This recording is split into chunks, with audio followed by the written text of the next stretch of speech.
सबसे पहले जो एक बड़ी खबर है और एस्टेब्लिशमेंट के लिए एक मुश्किल पैदा कर देगी वो ये है कि खैबर पख्तूनख्वा में वहाँ की जो काबीना है उस काबीना ने एक बहुत बड़ी एक्टिविटी की है। Action in aid civil power का ख़ात्मा कर दिया और ये एस्टेब्लिशमेंट के लिए एक बड़ी परेशान कुन सूरत हाल है, क्योंकि यही एक कानून था जिसकी वजह से खैबर पख्तूनख्वा के अंदर फ़ौज कार्रवाई करती थी।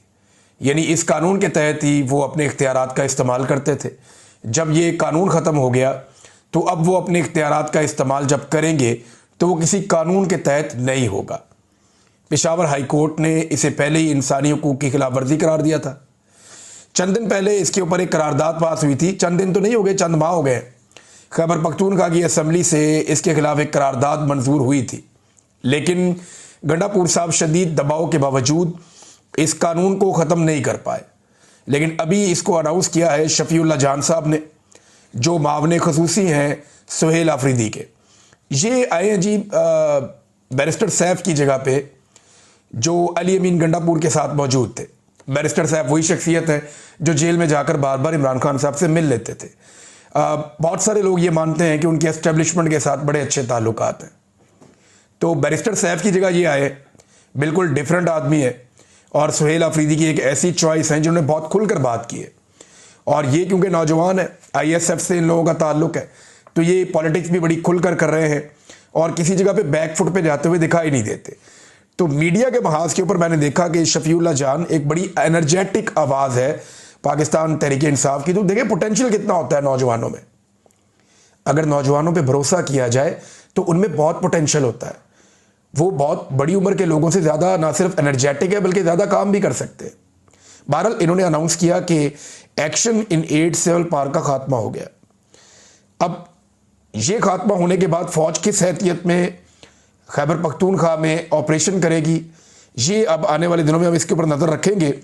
सुहेल आफरीदी एक के बाद एक प्रोग्राम कर रहे हैं और प्रोग्राम्स करने से उनकी मकबूलियत में इजाफा हो रहा है। यानी अगर हम देखें कि पहले प्रोग्राम से दूसरा, तीसरा, चौथा, और अब जो सुहेल आफरीदी ने प्रोग्राम किया ये आईएसएफ के पास गए, ये उनका बुनियादी तौर पे उनका मोर्चा है। यानी जब मुश्किल तरीन वक्त आता है, कभी हालात कंट्रोल करने होते हैं तो आदमी अपने मोर्चे की तरफ जाता है। तो सुहेल आफरीदी का जो मोर्चा है वो आईएसएफ है, क्योंकि आईएसएफ से उनकी बुनियाद बनती है। वो आईएसएफ से आगे बढ़ते हुए यहाँ पे वज़ीर आला खैबर पख्तूनख्वा बने। तो आईएसएफ का एक बहुत बड़े इज्तिमा से उन्होंने खिताब किया। बड़ी तादाद में वहाँ पे स्टूडेंट्स मौजूद थे, नौजवान मौजूद थे। तो बातें तो उन्होंने बहुत सारी की, अशार भी सुनाए, बड़ी जज्बाती उनकी तकरीर थी। लेकिन मुझे जो उसमें सबसे इंपॉर्टेंट बात लगी वो ये है कि लोगों का मूड क्या है, ख़ास तौर पे नौजवानों का मूड क्या है इस आइनी तरमीम के बाद। सुहेल आफरीदी ने लोगों से पूछा कि जमहूरियत और आइन सब कुछ ख़त्म हो चुका है, कुछ भी बाकी नहीं है, तो अब हमें क्या करना चाहिए। तो नौजवानों ने वहाँ पे लगातार नारे लगाए, डी चौक, डी चौक, डी चौक। नौजवान दोबारा इस्लामाबाद की तरफ जाना चाहते हैं। आपको पूरे पाकिस्तान से ये आवाज़ आती है। कत्लेआम के बाद लोग डर जाते हैं, लेकिन इस रियासत ने बार बार कत्लेआम किया, 4 कत्लेआम ये अब तक कर चुके हैं। इसके बावजूद नौजवान कहते हैं हम डी चौक जाएंगे और इमरान खान की आज़ादी के लिए अब उन्हें कोई तहरीक ही चलानी पड़ेगी। देखिए, आज से पहले अगर आइन से, कानून से, निज़ाम से किसी किस्म की कोई थोड़ी बहुत उम्मीद मौजूद थी तो 26वीं आइनी तरमीम के बाद बहुत हद तक वो ख़त्म हो गई थी। 27वीं आइनी तरमीम के बाद तो बिल्कुल ही ख़त्म हो गई। अब अगर कोई बेवकूफ़ी होगा जो इस निज़ाम से उम्मीद लगाएगा इमरान खान साहब के बाहर आने के या चीज़ों के ठीक होने के, अब 2 रास्ते हैं। या तो कोई दबाव बढ़ जाए और उसके बाद कोई मफाहमत हो जाए, और दूसरा रास्ता यह है कि अवामी ताकत, शदीद तरीन दबाव और एस्टेब्लिशमेंट के ऊपर अवाम का डंडा, निज़ाम के ख़िलाफ़ अवामी बगावत। अगर ये काम हो जाता है तो फिर तो बिल्कुल ही सिलसिला चेंज हो जाएगा। मेरे ख्याल में इसके अलावा हल अब कोई बचा नहीं है। जो कुछ इन्होंने आइन के साथ कर छोड़ा है उसके बाद कोई रास्ता बचता नहीं है। जो अदलिया के साथ कर छोड़ा है, ये वकला के अंदर बड़ा सख्त रद्द-ए-अमल आएगा। जो जजेस इस्तीफ़ा दे रहे हैं, मुझे नहीं लगता कि वो घर जाके बैठ जाएंगे और घर बैठ के वो कहेंगे जी हैप्पी बर्थडे टू यू, ऐसा नहीं होगा। ये जो सुहेल आफरीदी हैं ये भी एक तहरीक को चलाएंगे। अगर आप खैबर पख्तूनख्वा की हुकूमत ख़त्म करेंगे, ये एस्टेब्लिशमेंट ये कर सकती है, तो इन्हें भुगतना पड़ेगा, क्योंकि पूरे खैबर पख्तूनख्वा में इसके बाद आग लगेगी एहतजाज की। एक ही सूबा है जहां पे लोगों ने अपना मैंडेट बचाया हुआ है, वहां आप ये कर नहीं सकते। सुहेल अफरीदी कन्वेंशन के बाद, स्टूडेंट्स से मिलने के बाद फौरी तौर पे पहुंचे जो ड्रोन हमले के अंदर जो लोग निशाना बने, वहाँ वो ज़ख्मियों से मिले, उनके साथ उन्होंने बातचीत की।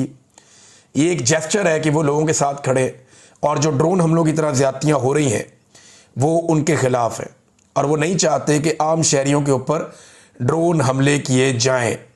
तो आइन से तो अब कोई उम्मीद नहीं है, बैन अवी सतह के ऊपर आवाज़ें उठ रही हैं। मिसाल के तौर पे ये ICJ, ये एक इंटरनेशनल बॉडी है, एक कमीशन है जस्टिस का, उन्होंने एक रिपोर्ट जारी की है। उन्होंने इसके ऊपर तहफ़्फ़ुज़ात का इजहार किया जो 27वीं आइनी तरमीम पाकिस्तान में पास की गई है, उसके हवाले से खबर यह है कि बैन अवी कमीशन बराए माहिरीन कानून, इन्होंने जुमेरात को एक बयान जारी करते हुए 27वीं आइनी तरमीम की मंजूरी की शदीद तरीन मजम्मत की और इसे अदलिया की आज़ादी और कानून की हुक्मरानी पर खुला हमला करार दिया। ये बैन अवी सतह पर अब रद्द-ए-अमल आ रहा है।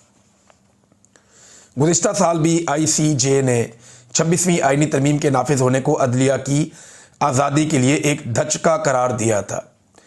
अब पूरी दुनिया से आवाज़ें उठ रही हैं और हम भी आवाज़ उठा रहे हैं। हर जगह जहाँ मैं जाता हूँ ओवरसीज़ पाकिस्तानी इस पर आवाज़ उठाते हैं। ओवरसीज़ पाकिस्तानियों को वाकई बहुत ज़्यादा परेशानी है। ये कौन सा तजर्बा है जो ये पाकिस्तान के साथ कर रहे हैं? याद रखिएगा, ये वाहिद आर्मी चीफ नहीं है, वाहिद फील्ड मार्शल नहीं है जिसको इस्तिस्ना मिल गया है। ये सिलसिला अब चलता रहेगा। ये सिर्फ आसिम मुनीर साहब तक महदूद नहीं रहेगा। जो भी आर्मी चीफ आएगा वो आर्मी चीफ आने के बाद कुछ छोटी मोटी लड़ाई करेगा, फील्ड मार्शल बनेगा और ताहयात इस्तिस्ना और ताहयात मुरात लेकर बैठ जाएगा। फिर आपको जान छुड़ानी मुश्किल हो जाएगी। सारे इख्तियारात फौज के उसके पास आ जाएंगे। वो मुल्क के स्याह और सफ़ेद का मालिक बन जाएगा। जो दिल करेगा वो करेगा वो।